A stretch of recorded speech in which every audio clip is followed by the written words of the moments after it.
Selamat siang Abang dan Kakak. Perkenalkan nama saya Joshua Marganda Tua Samosir dengan NIM 19040380 dari kelas Teknik Industri B. Hari ini saya akan menjelaskan terkait proses permesinan. Adapun topik yang akan saya bahas hari ini itu ada 3. Yang pertama itu tentang proses bubut, yang kedua tentang proses scrap, dan yang ketiga adalah kerja bangku dan drilling. Yang pertama adalah proses bubut. Proses pembubutan adalah salah satu proses permesinan yang menggunakan pahat dengan mata potong untuk membuang material dari permukaan benda yang berputar, di mana proses bubut memiliki kekhususan untuk membuat benda kerja yang berbentuk silinder. Benda kerja dicekan dengan poros spindle dengan bantuan cak yang memiliki rahang pada salah satu ujungnya, di mana proses spindle akan memutar benda kerja melalui piringan pembawa sehingga memutar roda gigi pada poros spindle. Oleh klem berulir, putaran poros ulir tersebut diubah menjadi gerak translasi pada eretan yang membawa pahat. Akibatnya, pada benda kerja akan terjadi sayatan yang berbentuk ulir. Begini merupakan gambar dari mesin bubut.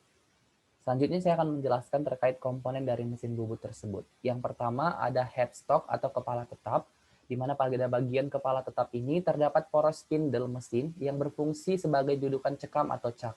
Yang kedua ada motor penggerak, di mana berfungsi mengubah energi listrik menjadi energi mekanik untuk menggerakkan semua komponen yang ada.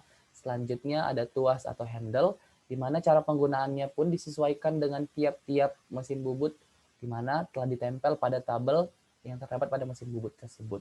Selanjutnya, ada tombol emergency stop, di mana tombol emergency stop ini digunakan untuk mematikan mesin bubut ketika keadaan darurat. Selanjutnya ada kepala lepas atau tail lock, yang berfungsi sebagai tempat penahan ujung benda kerja yang sedang dibubut, maupun sebagai tempat penahan kedudukan bor saat digunakan. Selanjutnya ada eretan atau carriage. Ada 3 jenis eretan, yaitu eretan alas, eretan lintang, dan eretan atas.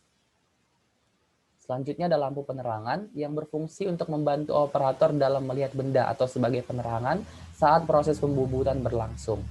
Selanjutnya ada pendingin atau selangkulan, di mana selangkulan ini memiliki fungsi untuk menyemprotkan cairan saat proses pembubutan terjadi. Selanjutnya ada alas mesin atau bed machine, di mana bagian alas mesin ini berfungsi sebagai tumpuan gaya pemakanan ketika proses pembubutan terjadi dan juga sebagai tempat dudukan untuk kepala lepas, penyangga diam atau steady rest, dan eretan.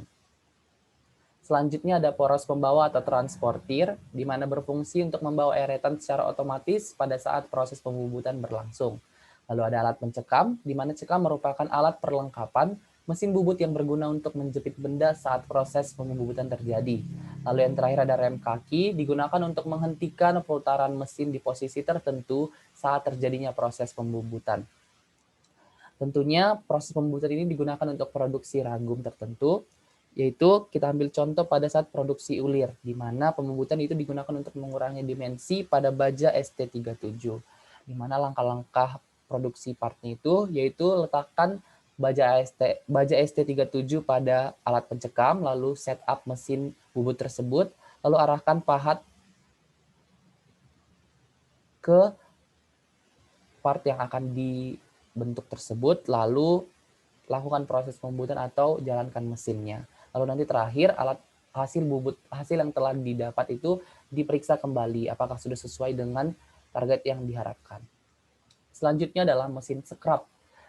Mesin scrap memiliki tujuan penggunaan yang pertama itu menghasilkan permukaan datar, lalu membuat slot, alur, dan alur pasak, lalu menghasilkan kontur cekung atau cembung, atau justru kombinasi dari keduanya.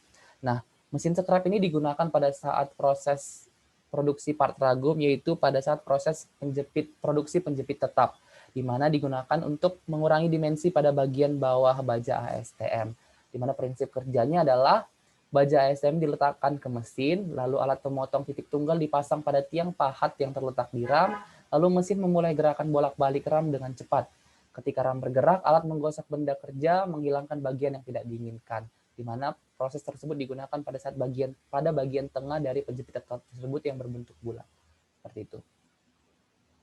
Untuk bagian-bagian mesin scrap, yaitu ada yang pertama itu adalah rangka mesin, lalu ada meja atau table yang berfungsi untuk memegang atau menjepit benda kerja, lalu ada lengan atau ram yang dapat digerakkan lurus bolak-balik pada alur yang terdapat di bagian atas rangka mesin.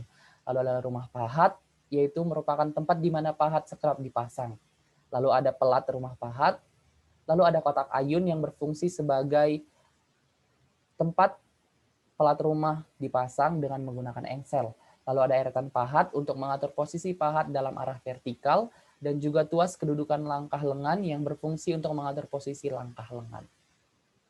Selanjutnya adalah kerja bangku, di mana kerja bangku merupakan proses pengerjaan yang dilakukan oleh tenaga manusia. Jenis-jenis kerja bangku tersebut ada mengikir, memahat, menggergaji, tap and dice. Tentunya kelebihan dari kerja bangku ini yang pertama adalah hemat energi karena menggunakan tenaga manusia, tidak menggunakan mesin yang menggunakan listrik. Nah, dikarenakan hemat energi tentunya akan menghasilkan biaya yang lebih murah karena penggunaan listriknya yang sangat kecil. Lalu juga dapat menjangkau posisi-posisi sulit yang sulit diraih oleh mesin saat kita melakukan pengerjaan menggunakan mesin. Namun, kerja bangku memiliki kelemahan yang pertama, waktu pengerjaannya lambat dan juga kurang produktif tentu saja. Karena ketika kita menggunakan mesin, bisa saja yang dihasilkan itu 10 part dalam satu hari, namun mungkin ketika menggunakan kerja bangku atau pengerjaan manusia hanya dihasilkan 1 part saja. Lalu juga membutuhkan pekerjaan yang terampil yang juga sudah banyak melakukan pelatihan-pelatihan dalam produksi hal tertentu, seperti itu. Yang selanjutnya adalah mesin drilling, di mana mesin bor merupakan mesin yang digunakan untuk membuat lubang pada benda padat. Proses pembuatan lubang tersebut menggunakan tool yang berputar. Prosesnya dikenal dengan istilah pengeboran dalam bahasa awamnya, sedangkan tool yang digunakan dikenal dengan istilah drill. Nah, sederhananya ketika kita melakukan pengeboran itu pada misalnya mesin baja ASTM seperti itu. Jadi dia akan mata dari mesin drilling ini akan diarahkan ke baja ASTM-nya sehingga membentuk sebuah lubang tertentu seperti itu. Nah, berikut merupakan gambar dari mesin drilling tersebut. Nah, ketika kita ingin membuat lubang, kita tinggal mengarahkan baja ASTM-nya pada bagian table di atasnya, lalu dia cukup diletakkan di situ, lalu akan di-drill sehingga akan terbentuk lubang. Sekian penjelasan saya terkait proses permesinan pada hari ini. Apabila saya terdapat kesalahan pengucapan ataupun kesalahan pengucapan dari mesin-mesin ataupun penjelasan saya kurang, saya mohon maaf. Sekian penjelasan saya. Terima kasih atas perhatiannya. Selamat siang.